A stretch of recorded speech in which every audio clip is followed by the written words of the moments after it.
All right, so now that we're ready to create our fully fledged RESTful API, let's revisit this table that we saw previously, where we have the HTTP verbs on the left, those 5 trusty verbs: get, post, put, patch, and delete.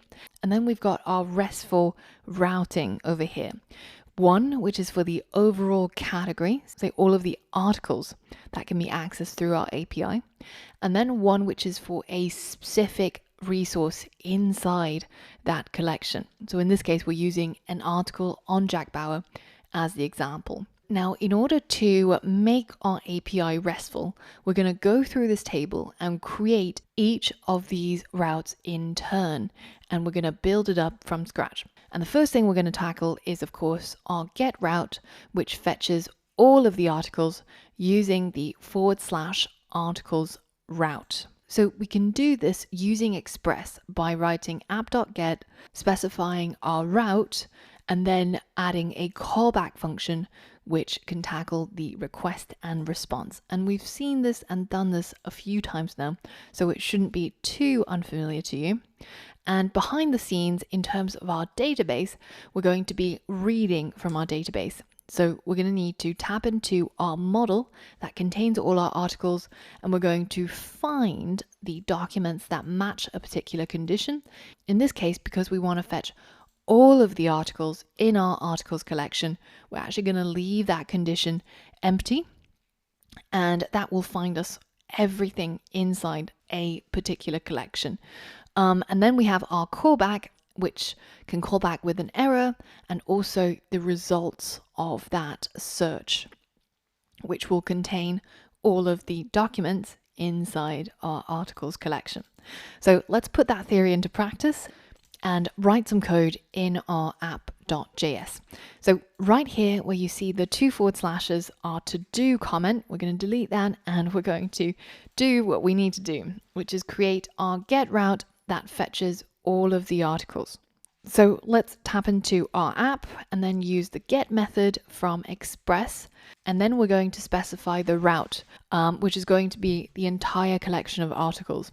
So we're going to put that at /articles. And then we're going to have our callback, our request and response. And then inside our callback is where we're going to query our database and find all of the documents inside the articles collection. And to do that, we're going to specify the model name and use the find method. So we'll say article, which is the name of our model, dot find, which is the name of the method.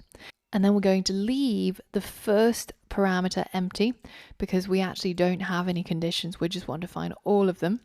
And then we're just going to add our callback, which can come back with an error and also the results of the find method. So first one we'll call error, and the other one we'll call found articles, or whatever it is you want to call it, as long as you know what it means.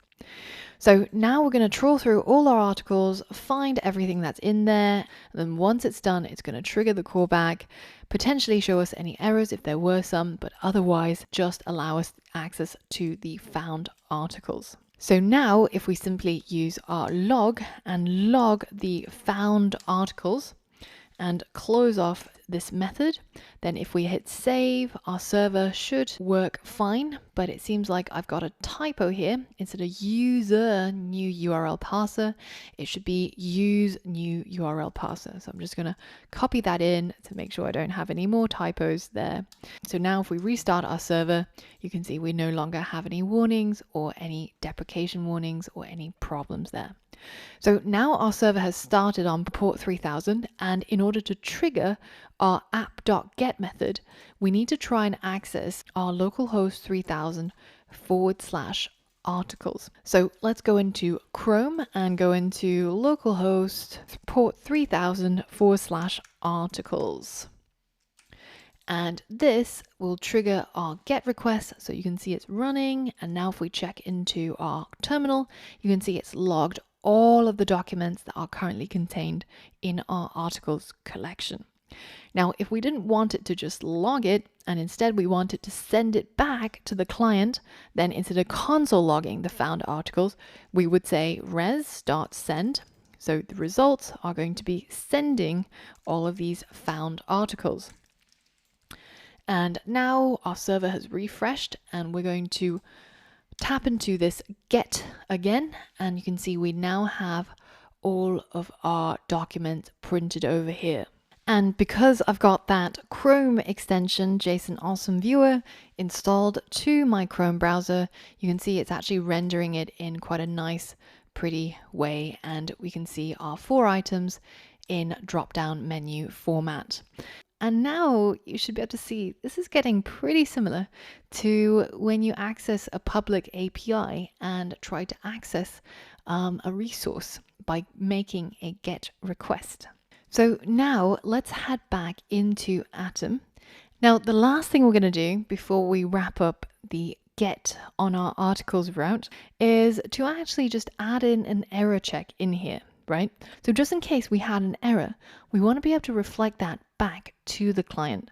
So inside this callback, we're going to say if there were no errors, then in that case, we're going to res.send the found articles. But if there were errors, we're going to res.send the errors. And this way, it just means that if we have a problem, we can see it on the client side instead of it being lost to the ether. So that is all the code we need to write to set up our first GET routes. And we've now successfully tackled this first one in the table, where we handle when a client wants to get the resources at the articles route.